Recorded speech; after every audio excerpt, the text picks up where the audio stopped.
Siyonist çete 3 Yahudi işgalcinin ölümünü bahane ederek Hamas başta olmak üzere Filistinli direniş gruplarını Doğu Kudüs, Batı Şeria ve Gazze halkını topluca cezalandırmaya ve yok etmeye çalışmaktadır. Filistin halkı Siyonist teröre ve işgale karşı direnişi seçtiği, bu kararlılığından ödün vermediği ve böylece mazlum halklar için cesaret ve umudun simgesi haline geldiği için egemen güçler tarafından cezalandırılmaktadır.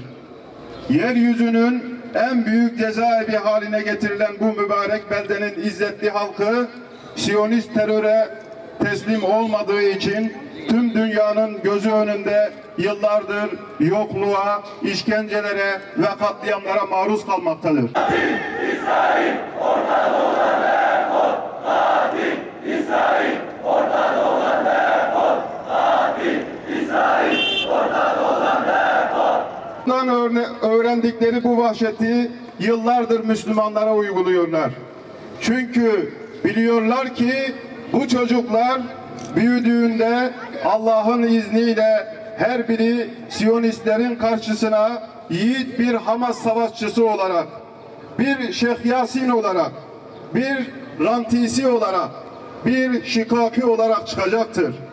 Siyonist işgalcilerin tüm vahşi saldırılarına, bombardımanlarına rağmen Filistin halkı dün olduğu gibi bugün de muazzam bir direniş yazıyor.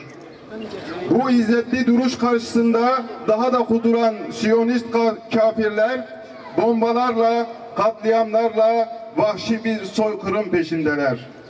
Hitler'i aratmayan yöntemlerle bir türlü sindiremedikleri Filistin halkını topyekün imha etmeye çalışıyorlar. Ortada büyük bir soykırım girişimi, büyük bir insanlık suçu var. Siyonizm, Uygar dünya denilen emperyalist güçlerin de desteğini arkasına alarak açlık, susuzluk ve ilaçsızlıkla yok edemediği yüz binlerce Filistinliyi bombardımanlarla, katliamlarla yok etmeye çalışıyor. Rejim ortaklığı arkasına işbirlikçi rejimleri de alarak insanlığın sessiz bakışları arasında Gazze'de tarihin en korkunç katliamlarından birini gerçekleştirmeye hazırlanıyor. Bu katliam girişimine müdahale etmesi gereken uluslararası kuruluşlar söz konusu Filistin olunca her zamanki gibi derin bir sessizliğe gömülmekte, Siyonist teröre karşı meşru müdafaa hakkını kullanan Filistinli direniş gruplarını öne çıkararak İsrail'in kendini savunma hakkı gibi saçma ve manipülatif tezlerle Siyonist zulmü meşrulaştırmakta ve bu zulme ortak olmaktadır. Artık dünyaya, Birleşmiş Milletler'e, küresel güçlere seslenmiyoruz. Çünkü biliyoruz ki taşlardan ve bedenlerinden başka silahları olmayan Filistinli kardeşlerimizi terörist, işgale karşı sürdürülen özgürlük mücadelesini ise terör eylemleri olarak yaftalayan emperyalist güçler, Siyonistlerin bu zulümlerini değil kınamak, bilakis desteklemektedirler. Halkların diplomasisine ihtiyaç hasıl olmuştur. Zalimlere karşı buğz ve beddua etmenin ötesine geçip siyasi sınırları aşarak kendi ümmet diplomasimizi ortaya koymalı, İslam coğrafyasını kan deryasına çeviren tiranların, zalimlerin eseri olan bu kaotik zeminden yeni bir coğrafya inşa etmeliyiz. Aksi takdirde bütün yaşadıklarımızın 10 misli ölüm, açlık, hicret ve sefaletle karşı karşıya geleceğiz. Müslümanlar olarak tarihten bugüne taşınan bu cinayetlerin verdiği mesajı iyi anlamalıyız. Zalimler kendi görevini gayet muntazam bir şekilde yerine getiriyor. Maalesef görevini yapmayan biz Müslümanlarız. Bu sebeple zalimin zulmünü bitirmesini beklemiyor, ondan merhamet dilenmiyoruz. Biliyoruz ki bizden başka kimsemiz yoktur.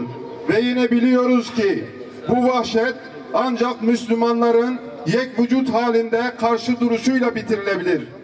Ya bir araya gelmeyi öğreneceğiz ya da her gün, her hafta, her ay bir araya gelip kınamalar yapmakla yetineceğiz. Müslümanlar her türlü ayrılığı aşmadıkça mücadelelerini bir namaz kılar gibi tek bir hedefte toplamadıkça ne zulüm biter ne de gözyaşı. Bundan ötürü yaşananların manasını iyi kavrayanlar olarak tepki, boykot ve de karşı faaliyetlerimizi daha sık, daha organizeli ve daha bir yaptırım gücüne sahip şekillere büründürmek zorundayız. Hamas'a selam, direnişe devam. Hamas'a selam, direnişe devam.